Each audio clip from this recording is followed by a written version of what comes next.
história se iniciou em 1977 com uma bela moça do Nordeste, Fábia da Peste, que se apaixonou por um cara de black que segue o estilo e jeito dos 5 sujeitos irmãos Jack.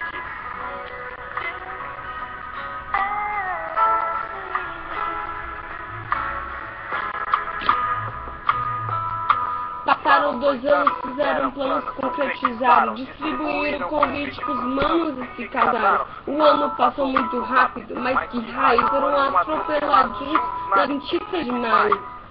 3 meses internada no hospital São Paulo com dor. Que horror, desenganada pelo doutor. Fraturas múltiplas por todo o seu esqueleto. E o doutor dizia que não tinha mais jeito de se pra mãe daquela moça, pra doar as suas sopas, que a probabilidade de vida era bem pouca. E a mãe da paciente, que tava quase louca, afoita pra que Deus curasse logo a sua moça. E como uma louça quebrada, lá estava ela desenganada e impossível de ser restaurada, num leito sem jeito pra profissional da medicina. Mas um milagre deve acontecer em sua vida.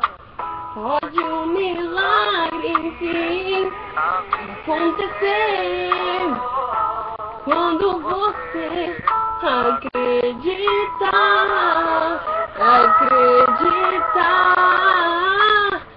é só você crer.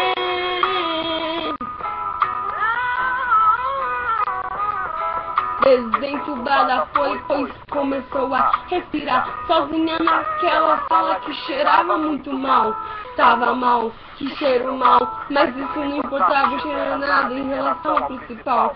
Cirurgia com uma certa emergência, crânio paraleta, fêmur, bacial, urgência. As partes sua cabeça estava quase cega. Quando ela abriu os olhos, estava com amnésia. Mas com 20% de merda, teve que ir embora. Recebeu alta pra ceder a vaga rara outra senhora. O doutor arrumou uma cadeira de rodas embaixo da onda de sua locomoção pra fazer os exames. Semana em semana tinha raio-x. E seu marido, que no acidente só quebrou a perna, estava em casa há muito tempo esperando por ela. Depois de 3 meses, ela voltou ao hospital, dizendo ao médico que estava atrás da sua regra menstrual. E também que estava com suspeitas de estar grávida. Sátiras, doutor disse, só se for mágica. Fizeram alguns exames. Que gravidez foi comprovado positivo. De um mês, o feto que tinha sido feito recente, ajudando a paciente na recuperação do acidente. Produziu hormônios mais rapidamente, sua mente voltou ao normal. E o pessoal dizia, entende, tira o feto deficiente, se a criança nascer você vai ter problemas pra sempre. E o médico pediu pra optar a criança o tratamento porque era muito forte os exames.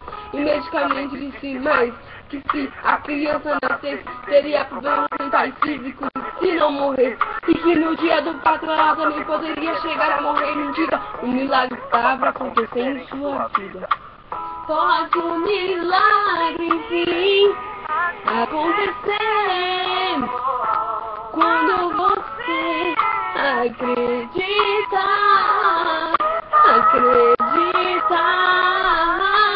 é só você crer. Alguns meses depois, Ela estava preparada já na mesa do quarto, com muita dor, preocupada. Hospital São Paulo, 22 anos antes do Penta, 19 de abril de 1980. Nasce a criança com saúde forte estava. Ninguém acreditava, o médico até chorava, pois ele acompanhou aquela mulher que teve fé, que bateu pé e acreditou. Um Deus do céu que honrou. E a criança foi crescendo com o tempo zero até umas horas. Deixava chia com cabelo branco alto na escola. Uma descia do salto alto, outra andava a bola, outros mais inteligentes na sala de aula. Sua infância foi bem vivida na rua, era da hora. Até que seu pai da gente que de casa foi embora. Ficou muito rebelde em meio à sua adolescência. Começou a usar drogas por mais influência circunstâncias, mas de certo dia sua vida ia mudar. Quando Deus estava prestes a pôr o plano em prática, até que enfim o dia chegou. Estava tudo preparado, e no sonho Deus dizia que estava muito preocupado. Dizia que eu pedi perdão por todos os meus pecados, e eu sentia tudo aquilo como se fosse acordado. Fiquei arrepiado, acordei desesperado, não encontrei o esperado, me coloquei ajoelhado, aceitei a Jesus como Senhor e fui tocado pelo Espírito Santo que por Deus foi enviado. A partir daquele dia, tenho andado com Cristo, pois reconheço que minha vida é um milagre desde o início.